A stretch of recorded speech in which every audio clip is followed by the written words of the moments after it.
In just a moment, enjoy Best Plays. But first, a reminder that this week a group of your friends reached their 21st birthday. You visit with them each weekday over this station. We mean the Barbers of One Man's Family. Yes, for 21 years you've been sharing the happiness and tribulations of this lovable family circle, and you can continue to join them Monday through Friday. You'll also enjoy your other weekday favorites, of course, Bob Hope, Dave Garroway, The News of the World, and John Cameron Swayze.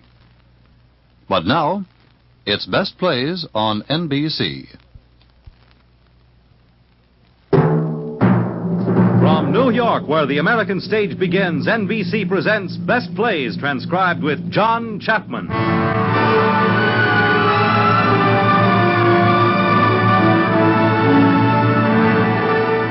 Best Plays, a series of hour-length dramas selected from the outstanding successes of the New York stage.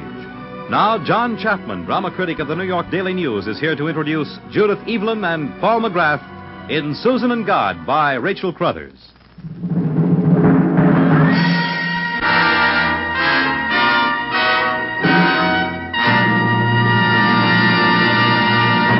Mr. Chapman. Good evening.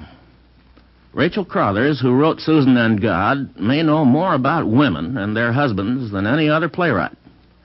Certainly, she knows how to put them on a stage, look at them, and look deeply into them, as witness such works as Let Us Be Gay, As Husbands Go, and When Ladies Meet. Susan and God was one of the best plays of the season of 1937-1938, with Gertrude Lawrence in the role of Susan Trexel, a woman with a problem husband. All husbands are problems, of course, but in plays by Rachel Crothers, there is something special. In the role of Susan's husband in the first Broadway production was Paul McGrath, and he is playing the same role tonight.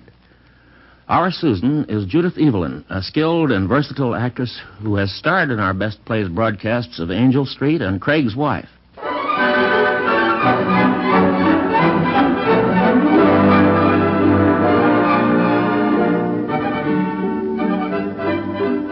The time of our play is the present. In her stage directions, Miss Crothers identifies the scene as simply a house in the country. But her characters definitely belong to the horsey set of the country around New York.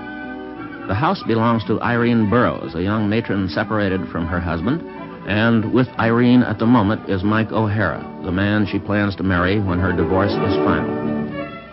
Now, remember what I told you, Mike. When Susan gets here, be careful. Careful? Why should we be careful about Susan? Remember what she said when she went away? I'll bet when I get back you'll have left Tom for Mike. That's what she said. It's uncanny how that woman reads people's minds. Susan's sixth sense is nothing but an inordinate interest in other people's divorces, because she refuses to face the fact that she ought to have divorced Barry Trexel ages ago. Oh, they do have a child, you know. Blossom? She'd be better off if they did get a divorce. What do? Close the house, shunt her off to boarding school in the winter, and then to camp in the summer? And Mummy gallivants around the Riviera, and Daddy stays good and drunk in New York. I don't think we should pass moral judgments on Susan and Barry. You're right, of course. But I consider myself much more married to you right now than I ever did to Fred or Tom. And I refuse to give Susan the satisfaction of... Why don't you beat her to the draw and say the moment she comes in, you win, Susan? Then what can she say? No, Mike. I'll tell Susan when I'm ready to. But I don't see why... Hush up. I see our house guest coming up from the tennis court. Clyde looks unhappy about something. Oh, dear. I did so hope that he and Charlotte might hit it off. Irene. Hi, Mike. How'd the game go, Charlotte? Oh, terrible. Leonora and Clyde beat the pants off of Stubby and me. Don't tell me you let that ham actor beat you, Stubby. Well, I can't play tennis with a show-off like that. Why have you got him here, Irene? That's not a polite thing to say to a hostess, darling. I don't know why Stubby persists in hating the poor old theater when I gave it all up just to marry him. You don't seem to have given up theater people. That's not true, Stubbs. I was the only theater people in Leonora's life, and she definitely gave me up when she married you. You see, darling? Now apologize to Clyde. Sorry, I guess I was just off my game today.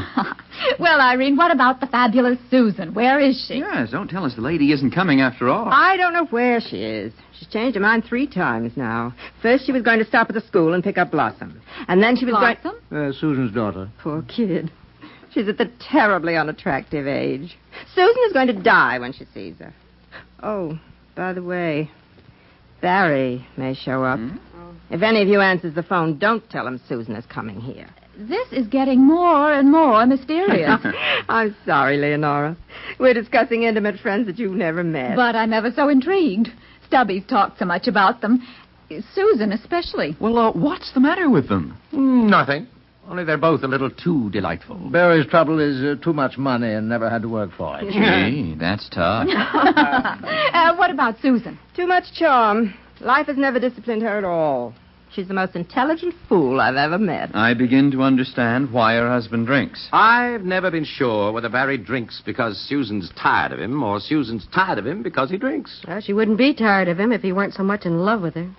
He's a perfect idiot about Susan. But, Charlotte, he does drink like a fish, and no woman could stand it. You can't blame Susan for being tired of it and staying away so long. Well, Susan gets tired of everything. When Blossom was a baby, there never was another baby. Now she's bored stiff with her. And poor Clyde must be bored to tears with all this talk of somebody he doesn't know. Come on, Clyde, I'll show you the pool. You look as if you're dying for a Thank you. Maybe those two will get together after all. I doubt it. Why?